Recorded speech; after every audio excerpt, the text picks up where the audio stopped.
की इस क्लास में लोग देखने वाले हैं कक्षा 10वीं की भौतिक विज्ञान का पहला चैप्टर। ठीक है, तो पहले चैप्टर में आज हम जो टॉपिक ले रहे हैं वह है गोलीय दर्पण, और गोलीय दर्पण से संबंधित कुछ परिभाषाओं के बारे में हम लोग देखेंगे इस वीडियो में। ठीक है, तो सबसे पहले हम देखते हैं कि गोलीय दर्पण होता क्या है। ठीक है, जैसा कि दिया गया है इसकी डिफिनेशन हमने पहले लिख दिया है ताकि आप इसकी नोट्स अच्छे से बना सकें। कहा है गोलीय दर्पण क्या होते हैं? वे दर्पण जो कांच के खोखले गोले के कटे भाग होते हैं गोलीय दर्पण कहलाते हैं। इसके एक तल पर पारे अथवा चांदी की कलई करके उसके ऊपर लोहे की लाल ऑक्साइड का पेंट कर दिया जाता है। इससे इनका दूसरा तल परावर्तक तल बन जाता है। परावर्तक तल का मतलब यह है कि जहां से प्रकाश किरणें उस तल पर पड़े और वहां से क्या हो जाए, परावर्तित हो जाए। ठीक है, कहने का क्या मतलब है कि गोलीय दर्पण, पहले हम दर्पण के बारे में आपको बता सकते हैं। यानी दर्पण क्या होता है? वह चिकना तल जहां से प्रकाश का परावर्तन हो सके वह क्या कहलाता है? दर्पण कहलाता है। ठीक, यहाँ पे गोलीय दर्पण की बात किया जा रहा है, इसका मतलब जिस दर्पण की बात किया जा रहा है वह गोल होना चाहिए। ठीक है, तो कहने का मतलब क्या है कि वे दर्पण जो कांच के खोखले गोले के कटे हुए भाग होते हैं, मान लीजिए कि यह एक कोई गोलीय कांच है, यह कोई एक क्या है? गोलीय कांच है।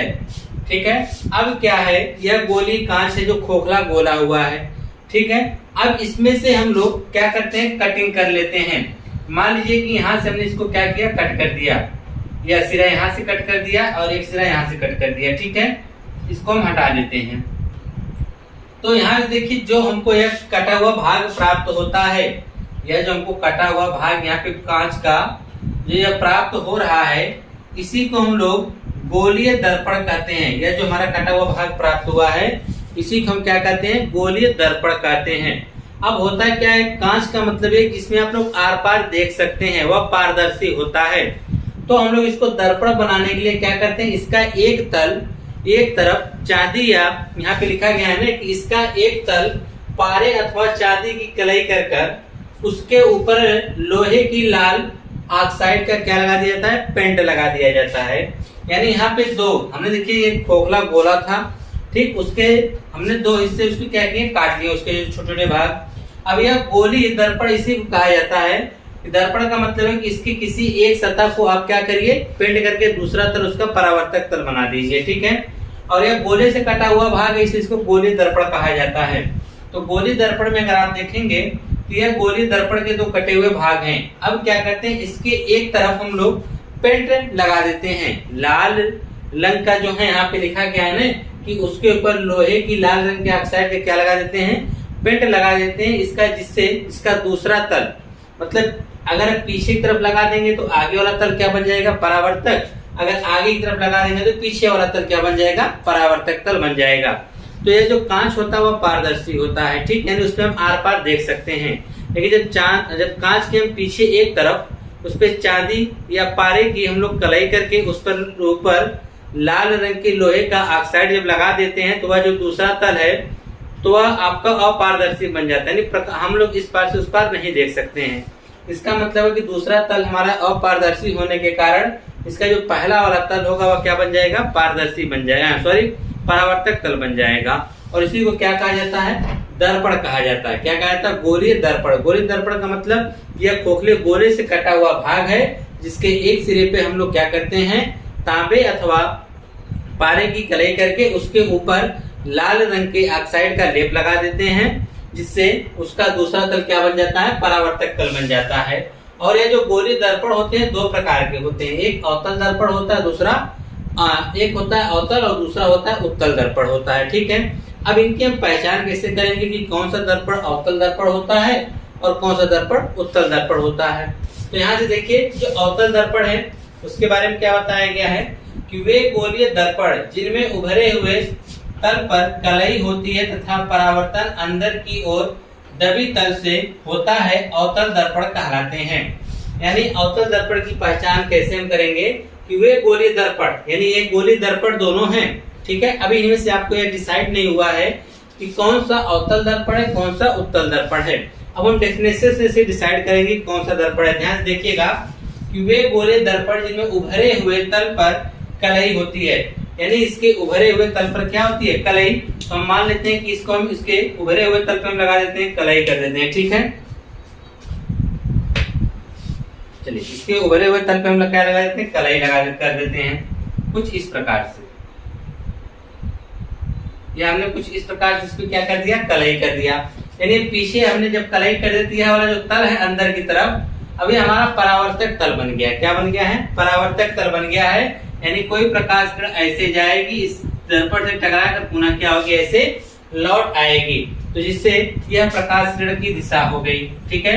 और यह तल हमारा जो है कौन सा तल बन गया, परावर्तक तल बन गया। क्या बन गया, परावर्तक तल बन गया है। और इसे हम कौन सा दर्पण का नाम देंगे, यह आपका कहलाएगा अवतल दर्पण। कौन सा दर्पण कहलाएगा, अवतल दर्पण। अवतल दर्पण की पहचान क्या है, कहेंगे वे गोली दर्पण जिसके उभरे हुए तल पर, यह जो उभरा हुआ तल है पीछे की तरफ दिख रहा है ना, इस पे हम लोग कलई कर देते हैं। और जो प्रकाश का परावर्तन तो जो अंदर से दबे हुए तल से होता है, उसी के उस दर्पण को हम लोग क्या कहते हैं, अवतल दर्पण कहा जाता है। यानी प्रकाश का परावर्तन दबे हुए तल से हो, उसे हम क्या कहते हैं, अवतल दर्पण कहा जाता है, ठीक है। इसी प्रकार से दूसरा है कि उत्तल दर्पण क्या होता है, ठीक इसका जस्ट अपोजिट। क्या है उत्तल दर्पण, कि वे गोलीय दर्पण जिनमें दबे हुए तल पर कलई होती है। दबे हुए तल पर क्या होती है, कलई तथा परावर्तन बाहरी उभरी सतह से होता है, उत्तल दर्पण कहलाते हैं। कहने का मतलब यह है कि इसमें देखिए उभरे हुए तल पर कलई थी नहीं, इसमें दबे हुए तल पर कलई होगी। और प्रकाश का जो परावर्तन होगा उभरे हुए तल से होगा। प्रकाश का जो परावर्तन होगा उभरे हुए तल से होगा। यानी यह जो उभरा हुआ तल है यह प्रकाश का परावर्तक तल बनेगा। जैसे प्रकाश किरण ऐसे इस पे पड़ेगी और दर्पण से टकरा के पुनः इस दिशा में क्या होगी, वापस लौट आएगी। तो यह जो तल है हमारा परावर्तक तल बन गया है। क्या बन गया है, परावर्तक तल। इसे हम परावर्तक तल का नाम देंगे, परावर्तक तल। परावर्तक तल कहेंगे, ठीक है। और दर्पण की बात करेंगे तो यह हमारा उत्तल दर्पण बनेगा। क्या दर्पण बनेगा, कौन सा, उत्तल दर्पण। देखिए सीधी सी बात है कि सबसे पहले जो एक कांच का एक खोखला गोला था, ठीक है, कांच के खोखले गोले से दोनों क्या हुए हैं, अलग हुए हैं। अब इसको कांच के खोखले गोले से काट के अलग किया गया है। जब कांच के खोखले गोले से अलग किया गया तो यह कैसा था, पारदर्शी था। अब इसके ऊपर क्या किया जाता है, लेप लगाया जाता है। अब लेप लगाने से इनके नाम भी बदल जाते हैं। अगर हम लेप बाहर की तरफ लगा रहे हैं और परावर्तन अंदर की तरफ से हो रहा है, दबे हुए तल से हो रहा है, तो उस दर्पण को हम लोग अवतल दर्पण का नाम देंगे। जैसे उसी के उल्टा अगर हम आ जाएं कि इसमें हम लोग जो कलई हम लोग लेप लगा रहे हैं वो अंदर की तरफ से लगाएं और परावर्तक जो तल हो हमारा वो भरा हुआ तल हो, यानी बाहर की तरफ से हो, तो इस दर्पण को हम लोग क्या नाम देते हैं, उत्तल दर्पण का नाम दिया जाता है, ठीक है। अब यह था आपका उत्तल और अवतल दर्पण की। ठीक, इसकी पहचान भी आप कर सकते हैं टच करके। अगर आप मान लीजिए किसी दर्पण को हाथ से टच कर रहे हैं, ठीक है, अगर उस दर्पण को आप टच कर रहे हैं और बीच में आपको दबा हुआ महसूस हो तो समझ जाइए वह कौन सा दर्पण है, अवतल दर्पण है। और किसी दर्पण को आप ऊपर से टच कर रहे हैं और बीच में उभरा हुआ नजर आए तो उसमें आप क्या, कौन सा दर्पण कहेंगे, उत्तल दर्पण कहेंगे। एक होता है समतल दर्पण जिसमें आप लोग अपने चेहरे को आप देखते हैं, ठीक है। तो इस प्रकार से यह हो गया आपका दर्पण। अब हम इसके बाद आगे देखेंगे दर्पण से संबंधित कुछ परिभाषाएं कि संबंधित क्या क्या परिभाषाएं दी जा सकती हैं। जैसे कि दर्पण का ध्रुव क्या होता है, वक्रता केंद्र, वक्रता त्रिज्या, मुख्य, अभिलंब, और इसके बाद भी और सी चीजें हैं, ठीक है। इन सब चीजों के बारे में हम जानेंगे कि ये सब जो परिभाषाएं हैं दर्पण से संबंधित हैं कि दर्पण का ध्रुव क्या होता है, दर्पण का वक्रता केंद्र क्या होता है, दर्पण की वक्रता त्रिज्या क्या होती है, मुख्य अक्ष किसे कहते हैं, अभिलंब क्या होता है, मुख्य फोकस के बारे में जानेंगे हम लोग, ठीक है, फोकस दूरी के बारे में जानेंगे। तो यही सब चीजें हैं, जो सब चीजें हैं यह क्या है, दर्पण से संबंधित हैं, परिभाषाएं हैं या उससे संबंधित पॉइंटें मान लीजिए, ठीक है। तो सबसे पहले दिया गया दर्पण का ध्रुव। तो सबसे पहले हम आपके यहाँ पे दर्पण बना लेते हैं। दर्पण दो प्रकार के होते हैं, जैसे हमने बताया अभी आपको कि एक उत्तल दर्पण होता है और एक अवतल दर्पण होता है। तो हम एक दर्पण इस तरफ और एक दर्पण इस तरफ बना लेते हैं, ठीक है। इस दर्पण को अगर हम बाहर से कलाई कर देते हैं, इसमें बाहर से पेंट लगा दिया है, तो यह आपका बन गया है अवतल दर्पण। और इसको हम अंदर से क्या किए हैं, पेंट कर दे रहे हैं। तो जब अंदर से लगा देंगे तो इसका बाहरी तल जो बन जाएगा परावर्तक और इसका दबा हुआ तल परावर्तक बनेगा, ठीक है। तो यह आपका जो है अवतल दर्पण है। कौन सा दर्पण है, अवतल दर्पण। यहाँ पे हम नाम लिख दे रहे हैं अवतल दर्पण। और यह कौन सा दर्पण आपका बन गया है, उत्तल दर्पण बन गया है। क्या बन गया है, उत्तल दर्पण बन गया है। अब देखिए इसका दर्पण का ध्रुव, पहला पॉइंट क्या दिया गया, दर्पण का ध्रुव क्या होता है। बताया गया कि दर्पण में परावर्तक तल के मध्य बिंदु को दर्पण का ध्रुव कहते हैं। परावर्तक तल के जो मध्य बिंदु होगा, तो देखिए यह जो बाहरी तल है इसको हम परावर्तक तल बोलते हैं। क्या बोलते हैं, परावर्तक तल बोला जाता है, जो उभरा हुआ है किसमें, उत्तल दर्पण में। और अवतल दर्पण की अगर हम बात करें तो अवतल दर्पण का जो यह दबा हुआ तल है, इस तल को हम लोग बोलते हैं परावर्तक तल। क्या बोलते हैं, परावर्तक तल बोला जाता है, जो दबा हुआ तल है। अब इसी का जो मध्य बिंदु होता है, यह जो परावर्तक तल है, इसी का जो हम मध्य बिंदु ले लेंगे, ठीक मान लीजिए मध्य बिंदु यही आ रहा है। इस दर्पण अगर आप देखेंगे तो इसका मध्य बिंदु यह आ रहा है, ठीक है। दर्पण का जो परावर्तक तल का ठीक जो मध्य बिंदु होगा, उसी को हम लोग ध्रुव के नाम से जानेंगे। किसके नाम से जानेंगे, ध्रुव। इसे हम P से व्यक्त करते हैं। किससे व्यक्त करते हैं, P से। तो दर्पण का अगर आपसे ध्रुव पूछेगा तो आप क्या बताएंगे कि दर्पण यानी गोलीय दर्पण, चाहे उत्तल दर्पण हो या अवतल दर्पण हो, ठीक है, या उत्तल हो या अवतल हो, इसका जो मध्य बिंदु होगा, जो परावर्तक तल का क्या होगा, मध्य बिंदु होगा, उसी को हम क्या कहेंगे, दर्पण का ध्रुव कहा जाएगा। क्या कहा जाएगा, दर्पण का ध्रुव कहा जाएगा, ठीक है। तो दर्पण का ध्रुव तो आपको समझ में आ गया होगा। अब हम देखते हैं कि वक्रता केंद्र क्या होता है। कहा गया कि गोलीय दर्पण कांच के जिस गोले का भाग होता है, जो ये हम गोलीय दर्पण हमारा है, तो कहा रहा है कि गोलीय दर्पण कांच के जिस गोले का भाग होता है, उसके केंद्र को गोलीय दर्पण का वक्रता केंद्र कहते हैं। उसका जो केंद्र होगा उसे ही गोलीय दर्पण का वक्रता केंद्र कहा जाएगा। इसे हम कैपिटल C से प्रदर्शित करते हैं। किससे प्रदर्शित करते हैं, कैपिटल C से प्रदर्शित करते हैं। कहने का मतलब क्या है, ध्यान से देखिएगा, ठीक है, कि इसी से आपको जो हम बताने जा रहे हैं, यह आप लोग जान चुके हैं। जो गोलीय दर्पण हम लोगों ने पढ़ा भी को, कि यह एक कांच का खोखला गोला होता है, ठीक। कांच का एक क्या होता है, खोखला गोला होता है।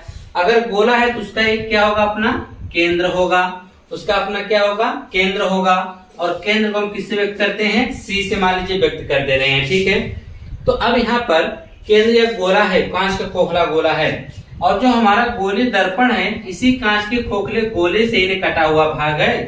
इसी कांच के खोखले गोले का ही तो कटा हुआ भाग है। यह लीजिए, इसको हम डॉटेड कर दे रहे हैं, मान लीजिए, चलिए, ठीक है। तो ये हमारा डॉटेड हो गया। तो ये आपने काट लिया है। यह खोखला गोला था, जिसमें से आपने यहाँ से यहाँ तक और यहाँ से यहाँ तक इसको क्या किया, आपने काट लिया है। तो जो इस गोले का केंद्र होगा, जो इस खोखले गोले का केंद्र होगा, वही इस गोलीय दर्पण का भी केंद्र कहलाएगा। क्या कहलाएगा, वक्रता केंद्र कहलाएगा। यानी गोलीय दर्पण कांच के जिस खोखले गोले का भाग होता है, यानी ये जो गोलीय दर्पण है, या जिस खोखले गोले का भाग है, उसके केंद्र यानी उसके केंद्र को दर्पण का वक्रता केंद्र कहते हैं। इन्हीं दोनों दर्पण का भी क्या कहेंगे, वक्रता केंद्र कहेंगे। यानी हम यह कह सकते हैं, सीधी सी बातों में आप समझ सकते हैं कि जो आपका खोखला गोला है, उसका जो केंद्र होगा, वही गोलीय दर्पण का भी वक्रता केंद्र कहलाएगा। क्या कहलाएगा, जिस खोखले गोले का केंद्र होगा, या जो इस गोले का जो केंद्र होगा, वही गोलीय दर्पण का भी क्या कहलाएगा, वक्रता केंद्र कहलाएगा। इसे किससे व्यक्त करते हैं, कैपिटल C से। मान लीजिए दर्पण का है, ठीक है, इस प्रकार से। तो आप यहाँ देखेंगे कि यह जो वक्रता केंद्र C है, अगर इसके हम इस तरह से पेंट कर दें तो यह आपका हो जाएगा, क्या कहते हैं, अवतल दर्पण। और इसको अंदर की तरफ हम पेंट कर देते हैं तो यह आपका हो जाएगा उत्तल दर्पण। तो इसमें परावर्तक के सामने पड़ता है और उत्तल दर्पण परावर्तक तल के पीछे पड़ता है वक्रता केंद्र, ठीक है। तो अब वक्रता त्रिज्या की बात आती है। तो इसमें लिखा गया है कि गोलीय दर्पण कांच के जिस खोखले गोले का भाग होता है, उसकी त्रिज्या को दर्पण की वक्रता त्रिज्या कहते हैं। दर्पण की वक्रता त्रिज्या कहते हैं। इसे कैपिटल R से प्रदर्शित करते हैं। इसका भी वही चीज है, यह जिस खोखले गोले का भाग होता है, यह देखिए आपका खोखला गोला बन गया है, इसी का तो यह दर्पण कटा हुआ भाग होता है ना। इसकी त्रिज्या का मतलब केंद्र से लेकर यह जो आपकी परिधि है, इसके बीच की जो दूरी होती है उसी को तो हम वक्रता त्रिज्या कहते हैं। इसे हम कैपिटल R से व्यक्त करते हैं। तो आप यह भी कह सकते हैं कि वक्रता केंद्र और यहाँ मान लीजिए दर्पण के बीच की जो दूरी होती है, परावर्तक तल की जो दूरी होती है, उसे वक्रता त्रिज्या कहते हैं। या आप इस तरह कह सकते हैं कि जिस खोखले गोले का यह कटा हुआ भाग होते हैं, उस गोले की जो त्रिज्या होगी वही इन दर्पणों की भी क्या कहलाएगी, वक्रता त्रिज्या कहलाएगी। कहने मतलब इस खोखले गोले की जो त्रिज्या होगी वही इन दोनों गोलीय दर्पणों की भी क्या कहलाएगी, वक्रता त्रिज्या कहलाएगी। ठीक है। अब बात आती है मुख्य अक्ष क्या होता है। मुख्य अक्ष के बारे में आप देखेंगे तो दर्पण के वक्रता केंद्र, तो दर्पण का यह हो गया वक्रता केंद्र तथा ध्रुव को मिलाने वाली। तो ध्रुव क्या होता है, ध्रुव के बारे में हमने आपको बताया कि दर्पण का जो मध्य बिंदु होता है, दर्पण के परावर्तक तल का क्या मध्य बिंदु, जैसे मान लीजिए इसका मध्य बिंदु यह है, ठीक है। अगर हम बात करें इसका भी मध्य बिंदु यह हो गया। तो अगर हम लोग दर्पण के वक्रता केंद्र और ध्रुव को मिलाने वाली रेखा खींच दें, यह जो रेखा है इसी रेखा को नाम दिया जाएगा मुख्य अक्ष का। क्या इसका नाम दिया जाएगा, मुख्य अक्ष का नाम दिया जाएगा। किसको, कि वक्रता केंद्र C और ध्रुव P के मध्य के बीच की जो दूरी होती है उसे मुख्य अक्ष के नाम से जानते हैं। ठीक है। यह तो हो गया आपका इसमें अवतल दर्पण में। अगर उत्तल दर्पण की बात करें तो उत्तल दर्पण में भी वही होगा। इसका जो मध्य बिंदु क्या है, P है, और इसको वक्रता केंद्र C, दोनों की मिलाने वाली जो रेखा होगी उसे हम मुख्य अक्ष के नाम से जानेंगे। किसके नाम से जानेंगे, मुख्य अक्ष के नाम से जाना जाएगा। और यह कोई जरूरी नहीं है कि इनके बीच की ही दूरी हो, इससे मिलाती हुई हम आगे तक भी खींच सकते हैं। इससे मिलाती हुई हम क्या कर सकते हैं, आगे तक खींच सकते हैं, इसमें पीछे तक खींच सकते हैं। मतलब जो P और C से होती हुई जो भी रेखा हम खींचेंगे वह हमारी क्या कहलाएगी, वह हमारी कहलाएगी मुख्य अक्ष। अगर PC की हम बात करेंगे तो यह आपकी वक्रता त्रिज्या है, लेकिन इसी से होते हुए जब आगे बढ़ जाती है तो इसी से जाती हुई अगर हम रेखा खींचें तो वह हमारी कहलाती है, क्या कहलाएगी, मुख्य अक्ष के नाम से जाना जाता है। ठीक है। अभिलंब की बात किया जा रहा है कि अभिलंब क्या होता है। तो अभिलंब के बारे में आपको समझा देते हैं। इसमें देखिए अभिलंब के बारे में आप लोग क्या बताया गया, इसमें ध्यान से देखिएगा। कहा है कि गोलीय दर्पण के किसी बिंदु को वक्रता केंद्र से मिलाने वाली रेखा, कि गोलीय दर्पण के किसी बिंदु से, या जो गोलीय दर्पण है इसके किसी भी बिंदु को वक्रता केंद्र से मिलाने वाली रेखा गोलीय दर्पण के उस बिंदु पर अभिलंब होती है। जैसे कि मान लीजिए यह हमारा वक्रता केंद्र C था, ठीक है, और यह वक्रता केंद्र C था। अब यह जो गोलीय दर्पण है, यह क्या, जो गोलीय दर्पण है, गोलीय दर्पण में कहीं से भी कोई बिंदु आप ले लीजिए। जैसे मान लीजिए यह बिंदु हमने ले लिया है, इस बिंदु को आप C से लाके क्या करिए, मिला दीजिए। इस बिंदु को C से क्या करिए, मिला दीजिए। तो यहाँ पे कोई बिंदु होगा, मान लीजिए हमने इस बिंदु का नाम दे दिया A। तो यह जो C से A होगा, यह जो रेखा होगी CA, इस गोलीय दर्पण पर हुआ क्या होगी, अभिलंब होगी। यहाँ पे कितने का कोण बनाएगी, 90 डिग्री का कोण बनाएगी। कितने का कोण बनाएगी, 90 डिग्री का। उस बिंदु पर कितने का कोण बनाएगी, 90 डिग्री का कोण बनाएगी। बात समझ में आ रही है ना, कि इसके वक्रता केंद्र से आपको बिंदु A जो है वहां पर कितने अंश का कोण बनाएगी, 90 अंश का कोण बनाएगी। यानी अभिलंब होती है। क्या होती है, अभिलंब होती है। कहीं पर भी बात कर लेते हैं, जैसे कि कोई जरूरी नहीं इस प्रकार से, ये भी आपका दर्पण है, ठीक है। इस दर्पण के किसी भी बिंदु से इसके वक्रता केंद्र को अगर आप मिला दे रहे हैं तो इसके वक्रता केंद्र को आप सीधी लाइन से मिलाएंगे ना, इस प्रकार से। तो वक्रता केंद्र को मिला रहे हैं तो यह जो बिंदु होगा, ठीक है, यह जो बिंदु होगा, इस रेखा का जो होगी यह रेखा, इस बिंदु पर या इस दर्पण के क्या कहते हैं, उस बिंदु पर यह क्या होगी, अभिलंब कही जाएगी। यह जो रेखा होगी इसका नाम अगर हम B रख देते हैं, या BC जो होगा इस बिंदु B पर अभिलंब कहा जाएगा। क्या कहा जाएगा, अभिलंब। तो आपने क्या क्या देखा, दर्पण का ध्रुव का मतलब कि दर्पण का जो ये परावर्तक तल है इसके मध्य बिंदु को हम क्या कहते हैं, ध्रुव कहते हैं। वक्रता केंद्र क्या होता है कि यह जिस खोखले गोले का ये कटा हुआ भाग होते हैं उसके केंद्र को ही हम इन दर्पण का भी वक्रता केंद्र कहते हैं, तथा उनकी जो त्रिज्या होगी, इस दर्पण की जो गोलीय दर्पण की त्रिज्या होगी, ठीक है, उसे यानी कि हम कह सकते हैं कि जो खोखले गोले का जो वो त्रिज्या होगी, वही इन दर्पणों की भी हम त्रिज्या कहेंगे, इसे वक्रता त्रिज्या कहते हैं। इसे कैपिटल आर से प्रदर्शित किया गया था, ठीक है। इसके बाद मुख्य अक्ष क्या होता है कि मुख्य अक्ष के बारे में बताया गया कि वक्रता केंद्र सी और ध्रुव को मिलाने वाली जो रेखा होती है, मिलती हुई या उससे होकर जो रेखा खींची जाती है, उसे हम क्या नाम देते हैं, मुख्य अक्ष का नाम दिया जाता है। अभिलंब क्या होता है कि गोलीय दर्पण के किसी भी बिंदु को वक्रता केंद्र से मिलाने वाली रेखा गोलीय दर्पण के उस बिंदु पर अभिलंब होती है। यह जो आपका गोलीय दर्पण है, ठीक है, इसके किसी भी बिंदु से आप वक्रता केंद्र को मिलाने वाली रेखा खींच दीजिए, वह रेखा उस बिंदु पर क्या कहलाएगी, अभिलंब कहलाएगी, ठीक है। दर्पण का द्वारक क्या होता है, ठीक है। दर्पण का द्वारक के बारे में कि गोलीय दर्पण के परावर्तक तल के बाहरी सिरों को मिलाने वाली जीवा गोलीय दर्पण का द्वारक कहते हैं। जो आपका यहाँ पे दर्पण हमने बनाया था, चलिए एक दर्पण हम यहाँ पे बना देते हैं आपका, और एक ठो मान लेते हैं यहाँ पर, ठीक है।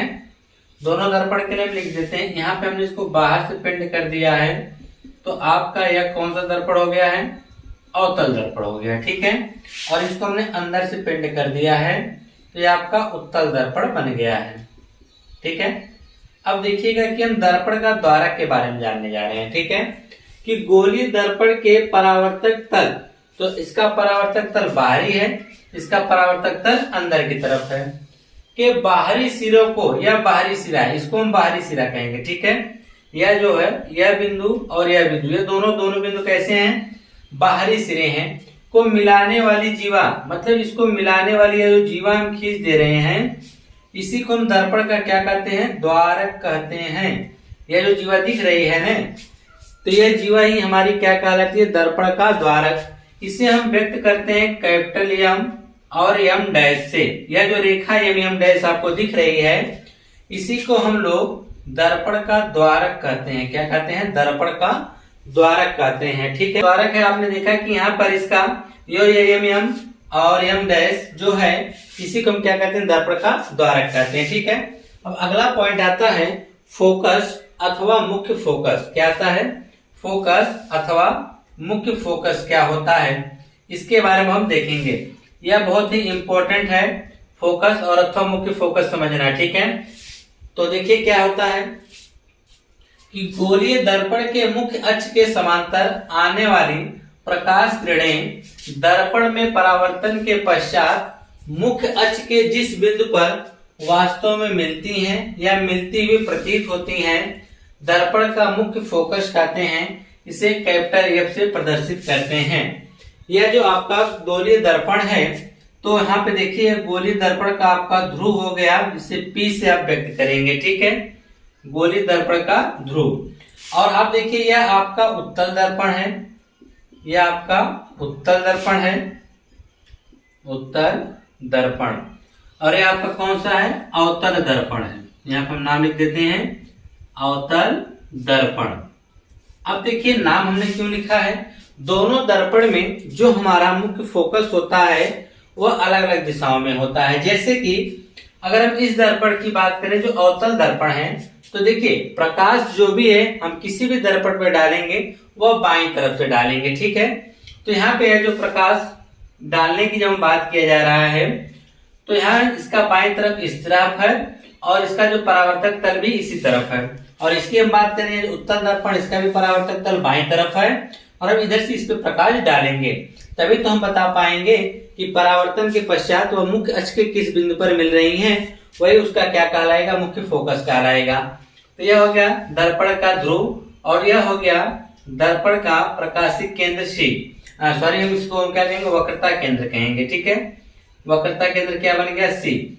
सी को और हमने पी से मिला दिया, तो यह आपका बन गया मुख्य अक्ष बन गया। क्या बन गया, मुख्य अक्ष बन गया। इसको आप आगे तक भी बढ़ा सकते हैं, इसको आप आगे तक भी क्या कर सकते हैं, बढ़ा सकते हैं। यहाँ पे आपका प्रकाशिक केंद्र मुख्य वक्रता केंद्र क्या है, से है। अब प्रकाश में इस पे हम लोग भेजते हैं मुख्य अक्ष के समांतर। मुख्य अक्ष के समांतर ऐसे प्रकाश किरण जाएंगे, यहाँ दर्पण से टकरा कर यह पुनः क्या होगी, ऐसे परावर्तित हो जाएंगी नीचे की तरफ। ठीक है, आप नीचे से भी अगर भेजेंगे कोई प्रकाश किरण इस प्रकार से जाएगी तो दर्पण से मुड़ा होने का कार्य कहाँ चली जाएगी, ऊपर की तरफ जाएगी, तो यहाँ से होकर जाएगी। या जिस बिंदु से यह होकर जा रही हैं, या जिस बिंदु से होकर जा रही हैं, यही बिंदु आपका मुख्य फोकस कहलाता है, जिसे हम कैपिटल एफ से व्यक्त करते हैं। और ये जो फोकस होता है, यह आपका जो वक्रता केंद्र होता है, ठीक उसके मध्य यानी सी और पी के मध्य आपको मिलता है। कहाँ मिलता है, यह कहाँ प्राप्त होता है, सी और पी के मध्य हमको यह क्या कहते हैं, प्राप्त होता है मुख्य फोकस। तो मुख्य फोकस यह आपने देखा अवतल दर्पण के लिए। ठीक है, हम जब उत्तल दर्पण में आते हैं, देखिए इसका प्रकाशित क्या है, वक्रता केंद्र जो आपका यह सी हो गया, और सी को हम लोग क्या करते हैं, पी से मिला देते हैं, ये आपका मुख्य अक्ष बन गया। लेकिन इधर से तो हम प्रकाश डालेंगे नहीं, क्योंकि यह तल हमारा पेंट किया हुआ है, परावर्तक तल यह है, तो इसको हम और आगे बढ़ा देते हैं इस प्रकार से। ठीक है, अब यह तल हमारा परावर्तक तल बन गया। अब इधर से प्रकाश जब हम जाएगी तो यहाँ से देखिए, अब यह तल इसका इस तरह से मुड़ा होने के कारण प्रकाश किरणें कहाँ चली जाएंगी, ऊपर की तरफ परावर्तित हो जाएंगी। ठीक है, और अगर हम नीचे से कोई प्रकाश किरण भेज रहे हैं, नीचे से सिरा मुड़ा होने के कारण यह कहाँ होती है, इस प्रकार से नीचे की तरफ मुड़ जाएंगे। तो आप यह देख रहे हैं कि प्रकाश किरण कुछ कहाँ चली जा रही है, ऊपर की तरफ, कुछ नीचे की तरफ चली जा रही है। तो यह प्रकाश जब ऐसे जा रही तो ऐसा लग रहा है कि यह पीछे से कहीं आ रही है ना। इसको कुछ इस प्रकार से बनाया जाए, ये तो थोड़ा सा गलत हो गया, इस प्रकार से। ठीक है, तो इसको हम पीछे की तरफ बढ़ाएंगे तो यहाँ भी जाके मिलेंगी, और इसको भी पीछे की तरफ बढ़ाएंगे तो जहां से मिलेंगी। तो इससे यह प्रतीत हो रहा है यह प्रकाश किरणें जो हैं इस बिंदु से होकर यह सीधे जा रही हैं, और यह इस बिंदु से होकर सीधे जा रही हैं। ठीक है, तो जिस बिंदु से होकर यह जा रही हैं उसे हम क्या कहेंगे, उत्तल दर्पण का मुख्य फोकस कहेंगे। इसे हम कैपिटल एफ से प्रदर्शित करते हैं। यहाँ पे जो डेफिनेशन दी गई उसमें भी यही कहा गया है कि गोलीय दर्पण के मुख्य अक्ष के समांतर आने वाली प्रकाश किरणें दर्पण में परावर्तन के पश्चात, तो यह जो हमारा मुख्य इसके समांतर होकर यह जाने वाली प्रकाश किरणें हैं, तो यह उत्तल दर्पण की और यह अवतल। तो उत्तल में क्या होता है, प्रकाश किरण इस प्रकार से जाती है, दर्पण से टकराती है और पुनः क्या होती है, नीचे की तरफ चली जाती है। और दूसरी प्रकाश किरण जब नीचे से ऐसे जाती है, दर्पण से टकरा कर कहाँ चली जाती है, ऊपर की तरफ। तो दोनों एक दूसरे को मुख्य अक्ष पर बिंदु एफ पर काटते हैं, वही उत्तल दर्पण का क्या कहलाता है, मुख्य फोकस कहलाता है। किसका कहलाता है, उत्तल दर्पण का मुख्य फोकस कहलाता है। अगर उसी तरह हम बात करें उत्तल दर्पण की, वह तो अवतल का था, या उत्तल की बात अगर हम करें तो उत्तल दर्पण में आप देखेंगे कि यहाँ पर जो ये आपका मुख्य अक्ष था, इसी के समांतर दो प्रकाश किरणों को भेजा गया। दो प्रकाश किरणों को जब भेजा गया, तल इसका इस प्रकार से मुड़ा होने के कारण एक प्रकाश किरण जब ऐसे गई, यहाँ से टकरा कर पुनः इसी तरह क्या हो गई, परावर्तित हो गई। दूसरी प्रकाश किरण जब यहाँ से भेजा गया, यह भी दर्पण से इस प्रकार से मुड़ा होने के कारण यहाँ टकराई और पुनः इस प्रकार से क्या हो गई, परावर्तित हो गई। तो ये दोनों प्रकाश किरण एक दूसरे को तो कहीं काट नहीं सकती, क्योंकि इसकी दिशा क्या अलग अलग है। तो इसको हम पीछे की तरफ बढ़ाते हैं, यहाँ बढ़ाते हैं, पीछे की तरफ बढ़ाते हैं, तो हमको जाके दोनों बिंदु एफ पर काटती हैं। तो ऐसा प्रतीत होता है, देखिए यहाँ पर कि वह अक्ष कहा है ना, परिवर्तन के पश्चात मुख्य अक्ष के जिस बिंदु पर वास्तव में मिलती हैं। तो देखिए यहाँ पर यह दोनों वास्तव में तो मिल रही हैं या मिलती हुई प्रतीत होती हैं। तो देखिए यह दोनों एक दूसरे से यहाँ मिलती हुई प्रतीत हो रही हैं, यहाँ वास्तव में मिल रही हैं, और यहाँ दोनों एक दूसरे से क्या मिलती हुई प्रतीत हो रही है। कहने का मतलब क्या है, देखने से ऐसा लग रहा है कि ये जो प्रकाश किरण जा रही है ना, यह बिंदु एफ से होके जा रही है। कहाँ से होके जा रही है, एफ से होके जा रही है। हालांकि यह प्रकाश किरण यही दोनों जा रही हैं, लेकिन यह देखने से यह लग रहा है कि यह कहीं पीछे से आएगी, सीधे चली जाएगी ना, या ऐसे आ रहे हैं यहाँ से। तो यह जो एफ पे जाके दोनों एक दूसरे को जहाँ पे मिल रही हैं, वहीं पर उत्तल दर्पण का मुख्य फोकस होगा। क्या होगा, उत्तल दर्पण का मुख्य फोकस होगा। इसे हम कैपिटल एफ से क्या करते हैं, प्रदर्शित करते हैं। और एफ और पी के बीच की जो दूरी होती है, यह जो दूरी होती है इसे हम फोकस दूरी कहते हैं। इसे स्मॉल एफ से व्यक्त किया जाता है। यह जो एफ होता है पी के जो बीच की दूरी होती है इसे फोकस दूरी कहते हैं। इसे हम स्मॉल एफ से क्या करते हैं, व्यक्त करते हैं। एक चीज, और दूसरी चीज यह जान लीजिए कि यह जो एफ होता है वह पीसी का ठीक मध्य बिंदु होता है। पीसी का जो क्या होता है, मध्य बिंदु होता है। तो हम लोग वक्रता त्रिज्या को हम लोग स्मॉल कैपिटल आर से व्यक्त करते हैं और फोकस दूरी को स्मॉल एफ से व्यक्त करते हैं। एफ और पी के बीच की जो दूरी होती है, आप यूं कर सकते हैं, मुख्य फोकस और ध्रुव के बीच की जो दूरी को हम फोकस दूरी कहते हैं। क्या कहते हैं, फोकस दूरी। कहा गया ना, गोलीय दर्पण के ध्रुव तथा फोकस बिंदु, दर्पण के ध्रुव तथा फोकस बिंदु के बीच की दूरी को दर्पण की फोकस दूरी कहते हैं। इसे स्मॉल एफ से क्या करते हैं, प्रदर्शित करते हैं। तो स्मॉल एफ और आर में क्या संबंध होता है कि यह जो एफ होता है वह आर का आधा होता है। यानी यह दूरी टोटल क्या है, आर है, इसका आधा है ना एफ है। यह टोटल दूरी क्या है, आर। एफ से लेके सी तक की दूरी को हम लोग वक्रता त्रिज्या के नाम से जानते हैं। इसे कैपिटल आर से व्यक्त करते हैं। और एफ क्या है, इसकी अपेक्षा वह आर की आधी है, क्योंकि यह दोनों हमने बताया ना पी और सी का मध्य बिंदु एफ है ना। इससे यह मतलब निकला कि एफ यानी पी, ये स्मॉल एफ है वह आर का क्या है, आधा है। यानी फोकस दूरी जो है वह त्रिज्या की क्या है, आधी है। ठीक है, तो इस प्रकार से हमने दर्पण से संबंधित कुछ परिभाषाएं और दर्पण के बारे में देखा। अब